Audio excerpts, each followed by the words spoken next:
राम राम बंधुरा नमस्कार। आशा करছি তোমরা সবাই খুব ভালো আছো। বন্ধুরা আজকে আমি তোমাদের সামনে একটি অত্যন্ত গুরুত্বপূর্ণ বিষয় নিয়ে আসছি, মানে এমন একটি ভ্যাকেন্সি নিয়ে আসছি যেই ভ্যাকেন্সিটা সম্বন্ধে তোমরা ম্যাক্সিমাম ক্যান্ডিডেট জানোই না।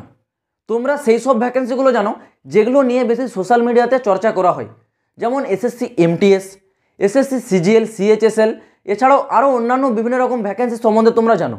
আর এই ভ্যাকেন্সি তোমাদের সবথেকে বড় অ্যাডভান্টেজ কী জানো? এই ভ্যাকেন্সিটা ম্যাক্সিমাম ক্যান্ডিডেট জানে না, সেই জন্য এখানে ফর্ম অ্যাপ্লাইয়ের সংখ্যা অনেক কম হয় এবং কম্পিটিশন লেভেলও অনেক কম হয়। যারা এই রিসেন্ট তোমরা 12 পাস করেছো, তোমরা একটা সঠিক চাকরির আপডেট চাইছো, সঠিক একটা চাকরির খোঁজ চাইছো যেখানে তোমাদের স্যালারি ভালো থাকবে, তো তোমাদের জন্য best opportunity SSC phase 12 vacancy.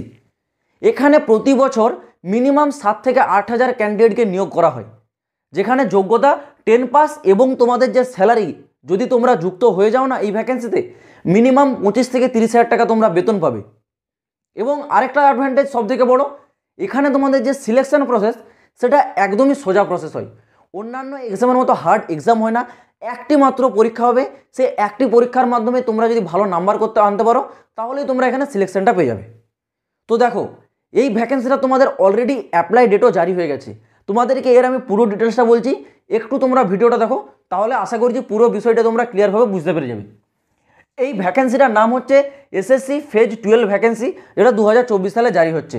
Minimum vacancy 5,000 plus. প্রতি বছর কিন্তু তোমরা 7 থেকে 8,000 ভ্যাকেন্সি পাও, এইবারও তোমরা সেম ভ্যাকেন্সি পাবে।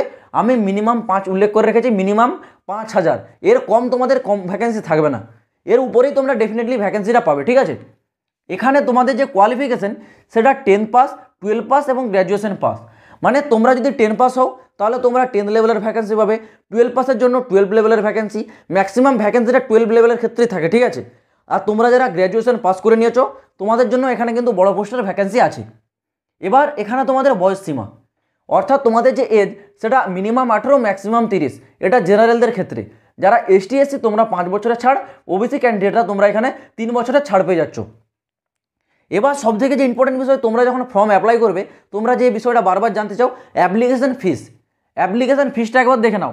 তোমরা যদি জেনারেল, ইডাব্লিউএস বা ওবিসি ক্যান্ডিডেট হও তোমাদের জন্য 100 টাকা করে অ্যাপ্লিকেশন ফিস এখানে নেওয়া হবে। আর তোমরা যদি এসটি এসসি ফিমেল ক্যাটাগরির হও তোমাদের জন্য 0 রুপিস, মানে তোমাদের জন্য কোনো অ্যাপ্লিকেশন ফিস কিন্তু এখানে নেওয়া হয় না। এবার দেখো তোমাদের সিলেকশনটা, আমি যেমন বললাম সিলেকশনটা তোমাদের একটি পরীক্ষার মাধ্যমে করানো হয়। তোমাদের একটি পরীক্ষা হয় এক্সাম, এবং আমি যে নিচে টাইপিংটা লিখে রাখছি না, এটা সব পোস্টের জন্য নয়। ধরো তুমি অ্যাপ্লাই করলে এলডিসি মানে লোয়ার ডিভিশন ক্লার্ক, এই এলডিসির ক্ষেত্রে তোমরা যদি অ্যাপ্লাই করো না তাহলে তোমাদেরকে এক্সামের সাথে সাথে একটি টাইপিং টেস্ট দিতে হয়। টাইপিং টেস্টে তোমাদের যদি তোমরা হিন্দিতে টাইপ করো 30টা ওয়ার্ড পার মিনিট, ইংলিশে টাইপ করলে 35টা ওয়ার্ড পার মিনিট। এটা শুধুমাত্র কিছু কিছু পোস্টের জন্য, কিন্তু ম্যাক্সিমাম পোস্টের জন্য এই শুধু এক্সামটা দিলেই তোমরা পাস করে যাবে, তোমাদের চাকরি কনফার্ম হয়ে যাবে যদি তোমরা এই এক্সামে বেশি করে নাম্বার আনতে পারো। আর তোমাদের হয় ডকুমেন্টস ভেরিফিকেশন এবং মেডিকেল, যেগুলো তোমাদেরকে জাস্ট চেক করা হয়, ঠিক আছে। এগুলো তোমাদের কিছুই হয় না, শুধু তোমাদের একটি এক্সাম হয়। তো এখানে তোমাদের এক্সামের সিলেবাসটা একবার দেখে নাও, ঠিক আছে। তোমরা যে এক্সাম দেবে সেই সিলেবাসে এখানে তোমাদের রিজনিং থেকে 25টা কোশ্চেন থাকবে 50 নম্বরের, ম্যাথ থেকে তোমাদের 25টা কোশ্চেন থাকবে 50 নম্বরের, জেনারেল অ্যাওয়ারনেস থেকে 25টা কোশ্চেন থাকবে 50 নম্বরের, এবং ইংলিশ ল্যাঙ্গুয়েজ থেকে 25টা কোশ্চেন থাকবে 25 নম্বরের। টোটাল এখানে তোমাদের কিন্তু 100টা কোশ্চেন থাকছে, নাম্বার কত? 200। মানে এখানে তোমরা একটি কোশ্চেনের জন্য 2 নাম্বার করে পাবে, এবং তোমাদের এক্সামের যে টাইম সেটা হচ্ছে 90 মিনিট। এই 90 মিনিটের মধ্যে তোমাদের এক্সামটা দিতে হয়। এই গেল তোমাদের হচ্ছে সিলেবাস। এবার আসি অ্যাপ্লাই। আমি বললাম যেমন এসএসসির অফিসিয়াল ক্যালেন্ডারে তোমাদের অ্যাপ্লাই ডেটটাও জারি করে দেওয়া হয়েছে। অ্যাপ্লাইটা তোমাদের শুরু হচ্ছে দেখে নাও 1 ফেব্রুয়ারি 2024, মানে এই আর কয়েকদিন বাকি আছে জানুয়ারি মাসটা শেষ হতে। জানুয়ারি মাসটা শেষ হয়ে গেলেই ফেব্রুয়ারির 1 তারিখ থেকে তোমাদের অ্যাপ্লাই শুরু হয়ে যাবে। অ্যাপ্লাই চলবে 28 ফেব্রুয়ারি 2024, 28 ফেব্রুয়ারি তোমাদের লাস্ট ডেট। এটা তোমাদের এসএসসির অফিসিয়াল ওয়েবসাইট থেকেই অ্যাপ্লাই হবে। যখন তোমাদের অ্যাপ্লাই শুরু হয়ে যাবে আমি তোমাদেরকে আপডেট দিয়ে দেবো, তোমাদের চিন্তার কোনো কারণ নেই। তোমরা লেটেস্ট আপডেটগুলো সব থেকে আগে যদি পেতে যাও, আমি তোমাদের বারবার বলছি এই চ্যানেলটা তোমরা অবশ্যই সাবস্ক্রাইব করে রাখো। তো চলো বন্ধুরা, দেখা হচ্ছে আবার পরের ভিডিওতে নতুন কোনো আপডেটের সাথে। জয় হিন্দ, বন্দে মাতরম।